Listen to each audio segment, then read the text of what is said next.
Into the ocean. Gomez had turned his living quarters into a command center. The living room was crammed with buzzing, humming, blinking pieces of equipment. The only place Raven could find to sit down was the sofa next to Gomez himself. The astronomer looked as tense as a live wire stretched almost to the breaking point. The wall screen across the living room showed the submersible, floating in space outside the Haven habitat. The screen's audio system was counting down the seconds to the sub's launch. Gomez's eyes flicked from one piece of droning, chattering equipment to another. Every light showed green as the audio's countdown continued smoothly, but the astronomer looked as anxious as a man facing a firing squad. Raven put out her hand and rested it on Gomez's thigh. He took no notice of it. His head swiveled back and forth, peering at the various consoles as if he were keeping them functioning by his own willpower alone. T-minus 10 seconds, the audio voice intoned. Gomez's already taut posture stiffened even more. Raven thought that if ever he devoted this much concentration to lovemaking, he'd be a marvelous partner.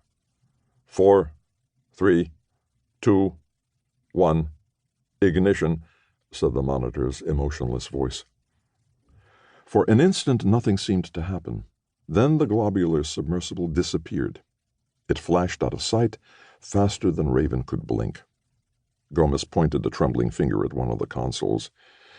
"It's on its way," he croaked, his voice hoarse with tension. The wall screen showed a telescope's view of the submersible dwindling against the background of Uranus's blue-gray clouds. Raven sat wordlessly beside Gomez as the astronomer turned his head slowly to stare at each and every one of the consoles littering his living room. She didn't know what to say, what to do. The telescope still showed the submersible hurtling closer to Uranus's unbroken expanse of clouds.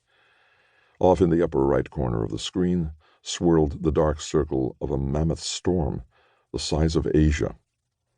"We won't be able to see it once it enters the clouds," Gomez muttered. It was the longest sentence he'd spoken to Raven in more than an hour. "We won't see it enter the sea?" she asked. "No, but we'll know when that happens. All the telemetry will cut off." "It will go silent?" "Yes." With a wry smile, Gomez added, "Then I'll know how my father felt when I left our home and went to the university." "But you could write to him. Talk to him by telephone," said Raven. "I could have." Raven reached for his hand. "It will be all right, Thomas. Everything's going to be fine." He nodded, but answered bleakly, "There's only a few thousand things that could go wrong.